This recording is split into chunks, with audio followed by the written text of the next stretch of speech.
Hi, BJ with Inspect and Check.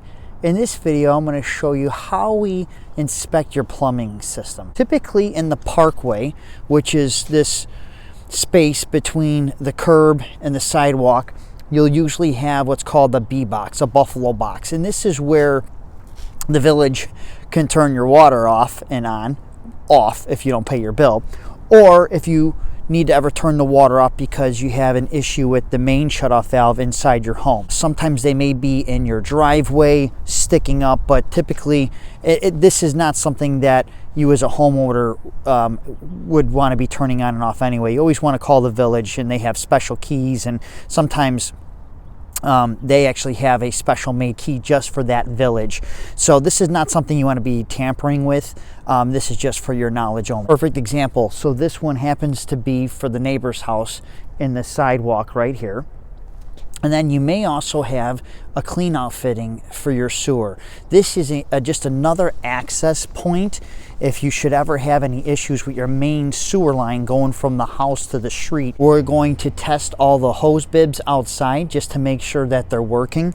With hose bibs, make sure that once it comes fall, winter time, to disconnect any hoses, timers, caps. Frost-proof hose bibs are designed where it has a stem in a chamber, and it turns the water off inside the house where it's warm, and then the water that's past that point just runs out. But if you leave something attached to it, that water can get trapped in there, and then it freezes and it can crack that pipe, and then you don't know about it until the springtime when you go to use the garden hose and you turn the water on. You're outside and inside the pipe cracked and there's just water flowing inside. So very, very careful. I've seen that quite a bit. As we make our way around the exterior of the home, when we come to the gas meter, we're going to take a look at how does the piping look. Some minor rust is fine. You know, the pipe is outside.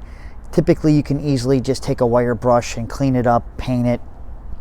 Is the meter tilted where we see any signs of settling? It's good to know where the gas valve is. You'll typically need a wrench to turn this off. If the house should have a sump pump, we just want to make sure that the discharge is discharging far enough away from the house, at least 10 feet or more. Ideally, the farther you can get it away from the house, the better, just because we want to make sure that we get that water that's around the perimeter of the home far away, at least far enough to catch the pitch of the grade in your yard to run that water away from the home. Now, we don't want to direct it towards the neighbor's house, so if you're kind of landlocked, you may need to get creative and route a pipe like we have in this case here. If you see, this black pipe runs the length of the yard all the way to the back where there's a retention pond. Locate the water meter, because where the water meter is where our water main service line comes up. So if you could see down by the floor there, it is a lateral service, meaning that it runs parallel underground and then it comes up into the home. We're going to have a shutoff valve here, and then it passes through the water meter, and then these are our distribution lines that distribute the water throughout the house. Any exposed pipe that we have, we're taking a look. Do we have any leaks? Are there any signs of corrosion, rust?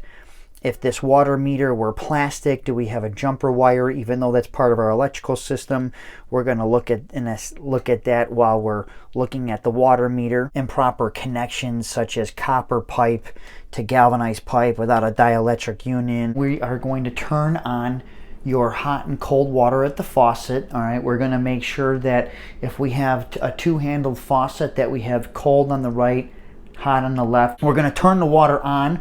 We're going to let it run.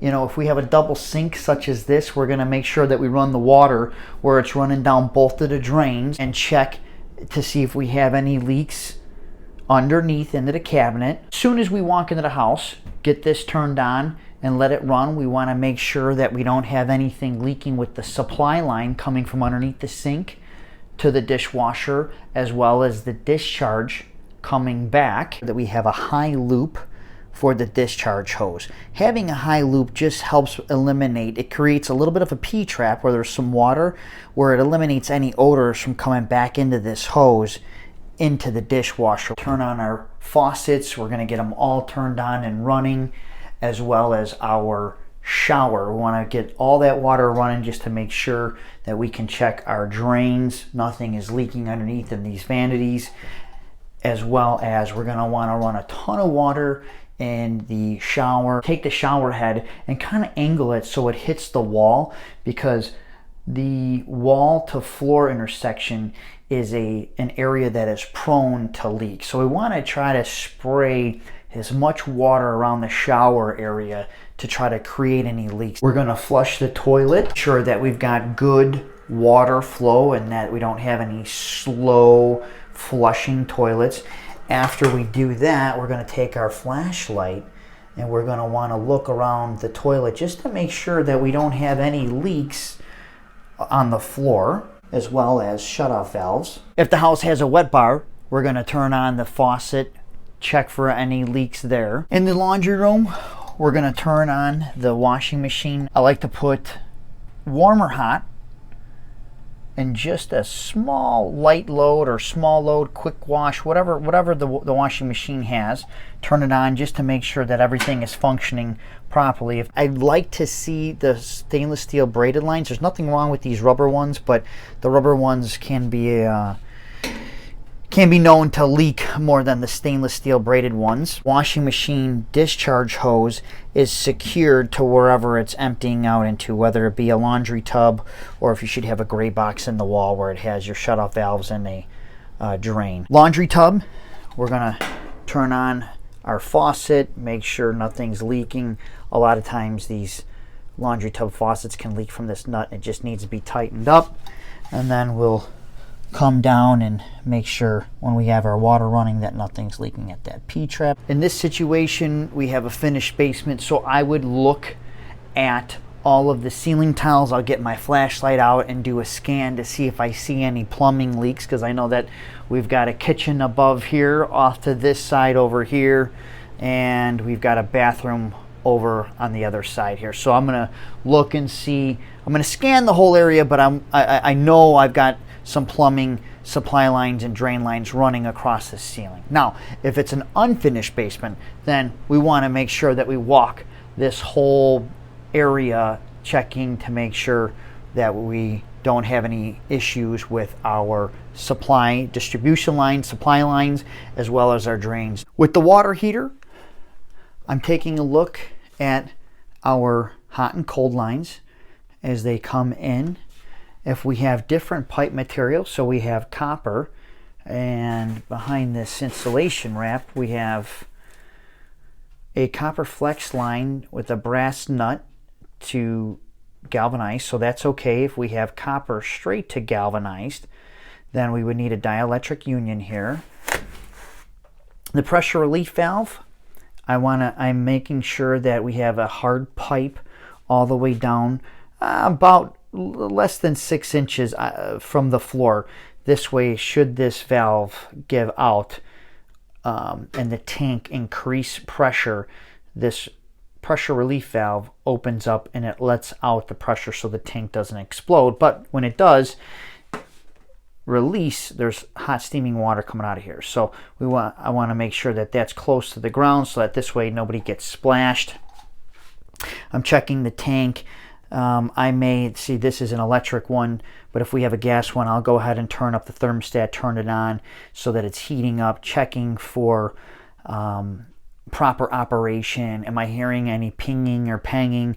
That's usually an indicator that the tank is getting old. There's just deposits that are building up inside the tank. I'm going to take a look at the manufacturer's label and see what the manufacturer date is and the capacity. Typically, water heaters are usually good for about 10 years as their typical life expectancy. So if the water heater is getting old, I will let you know to budget for replacement in the near future.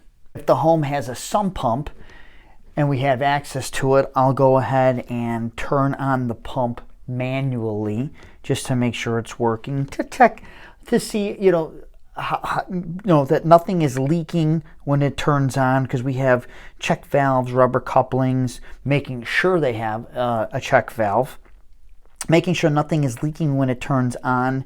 as well as does the pump look old. Sometimes these pumps just by the time I get to the inspection, depending on the age of the home, they look really corroded and aged, where we want to get that replaced. I mean, especially if you have a finished basement like so, you know, it's always best to change out those sump pumps when they start to get a little worn as well. I typically recommend a battery backup sump pump, especially if you have a finished basement. If the home has an ejector pump, we'll want to run and test that as well too. Now, typically ejector pumps are usually, the lid will be sealed, and that would be, ejector pumps are for if you have a floor drain or if you have a bathroom in the basement and you have overhead plumbing, the home may be equipped with an ejector pump. So the lid should be sealed. So in situations like that, all we're going to do is just try to run as much water as we can to fill up that pit to activate the pump. Inspect and Check is a full-service home inspection company. We offer a variety of services such as radon testing, indoor air quality and mold testing, and sewer line inspections. In addition to having the thoroughness and attention to detail that every good home inspection company should have, we also have a background in building and residential construction. Our mission is to create a world-class home inspection experience. Please think of us as your personal home advisor. Even after we're done with the inspection, if you have any questions about your home, please don't hesitate to reach out to us. We'd love to have the opportunity to work with you, so the next time you need a home inspection, please keep us in mind.